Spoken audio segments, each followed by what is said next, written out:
This is SportsCenter. The number 1 BCS-ranked Oklahoma Sooners and the number 2 BCS-ranked LSU Tigers. How sweet the sugar is, but does a shared title taste only half as good? And what is the BCS doing to fix this thing? The Colts finally buck their playoff problems. The Packers deliver an overtime walk-off classic. Forrest, 56 yards to a game-winning touchdown. So who's well on their way to the Super Showing?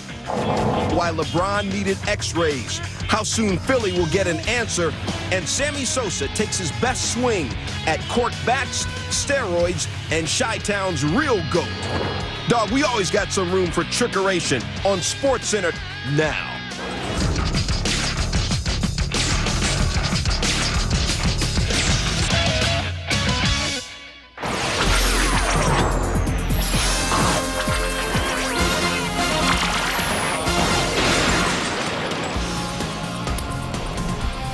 Respect. SportsCenter putting it down. Stuart Scott, John Anderson with you. Coming up, the Packer franchise never lost a home playoff game. 13 straight wins until last year.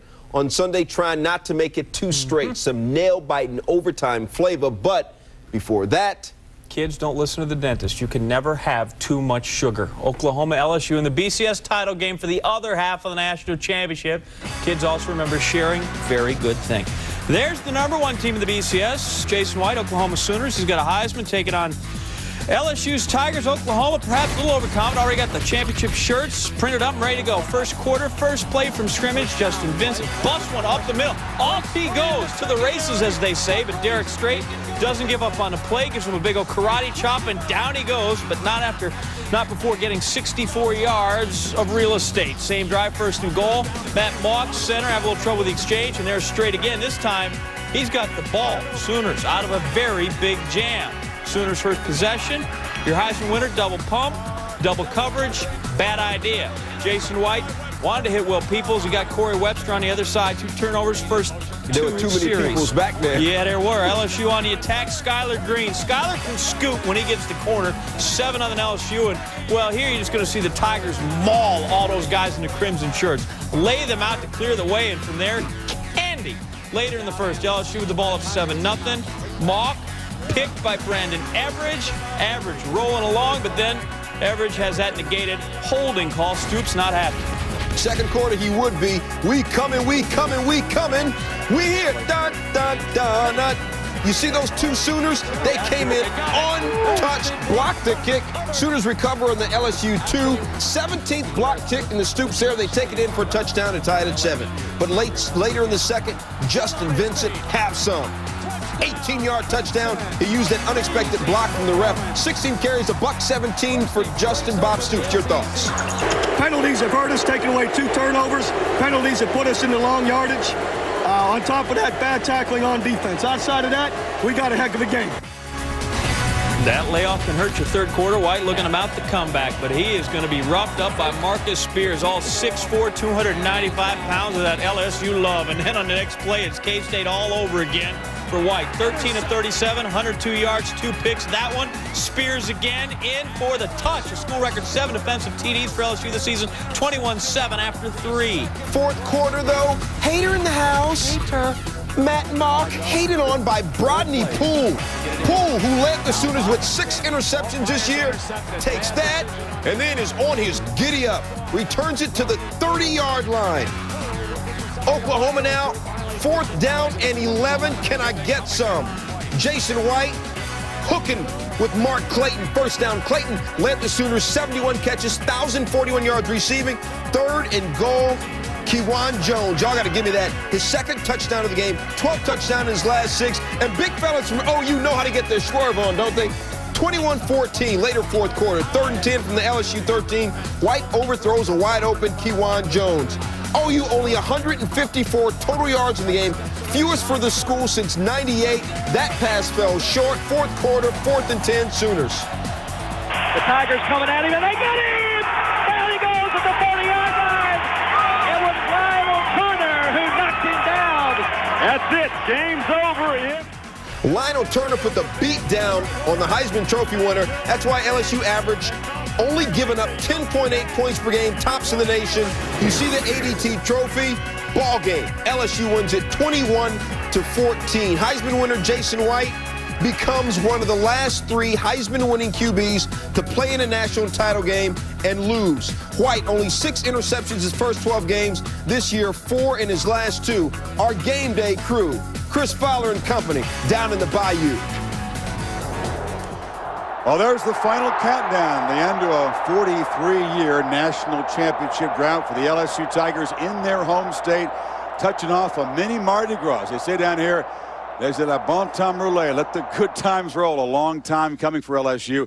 A deafening atmosphere here in the Superdome and a smothering defensive performance by LSU. But as we thought coming in, the glory earned here tonight was going to have to be shared because USC had a huge lead in the AP poll coming in, and they maintained it. A split national championship. It's official now, the first in the 6-year history of the BCS. LSU players say they'd love to play the Trojans, but they're happy to have at least a piece of the title. Well, that was something we had no control over, but it still feels good. We're national champions. Even though we coach, we're still national champions. How much would you want the chance to play USC in one more game of the season? Oh, I'd love to have a chance to play it, and we can see who really is number one, either us or them, but unfortunately that don't happen, so we just have to take it like it is. All I know is there's a trophy that'll be presented to us right up there, and that makes me pretty happy, so as long as we get half of it, that's fine with me. We're the true national champions. This says no get Sugar Bowl, and I mean, we proved that. It's like winning the lottery. I mean, if you have to share a Powerball with one other person, I mean, you wouldn't complain. I mean, that's still a good deal. So, I mean, yeah, I mean, it's fortunate we have to split. You know, you don't have a true number 1 team, but we won't put co-national championships on our ring.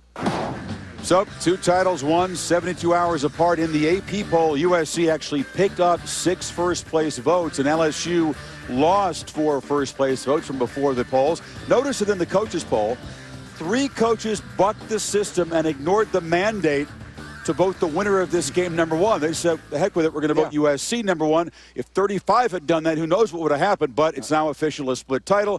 Fans are left 1 game short of, I think, the most satisfying conclusion. And there is really no true champion when there are 2 champions, Lee. Well, first of all, I think if you look at it, the human polls won. The human polls had USC and LSU as the 2 best football teams in the nation, and that's the way it ended up. After looking at USC and LSU close together, I think USC would beat them in any place, maybe with the exception of here. But I still think USC's the best all-around football team I've seen this year. You changed your mind since last night. You thought about it? Yeah. I thought about it over the last few minutes? Okay, I think, first of all, Chris and Lee are right. We need a 5th BCS bowl game. We need to see a championship game after all the bowl games would be played. It'd be great to see LSU against USC.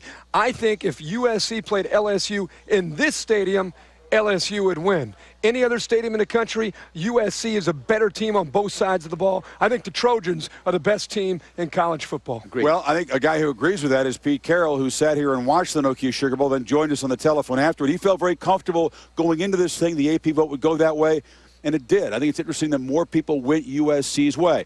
Let's talk about this game now, because this was as good a defensive performance as you've ever seen in a bowl game. I mean, Oklahoma came in, more than half their possessions were 3 and out. They had 6 drives, result in negative yardage. Their 2 touchdown drives combined 33 yards. I thought Nick Saban did a magnificent job on the defensive side for LSU. The key to what he did is he matched up personnel with them. Backs against backs, linemen against linemen, etc. But the key guy was my favorite, 084 Marcus Spears. Marcus not only knocked the quarterback down 3 or 4 times, he drops off in there in beautiful position. Look at him. And he goes all the way down the sideline. Should have put the ball in his left hand, but he gets all the way down and scores. I tell you what, ever since I've seen that guy in the Georgia game, I've loved him, and he's a tremendous player. LSU won the ball game because they wanted it more at the end of the game on their defense compared to the Oklahoma offense. And they were tired. Old 84 and the rest of that defensive line played a great football game. You know, LSU all year long, they blitzed. They played a ton of man coverage. We expected them to do a lot of that tonight. They did, but they also played more zone tonight than probably any other game all season long. What it did is it allowed their defensive line, their front 4, to put a ton of pressure on Jason White and this Oklahoma offense. I really thought that Oklahoma and Jason White never could settle in, never find any identity. Jason White, 13 of 30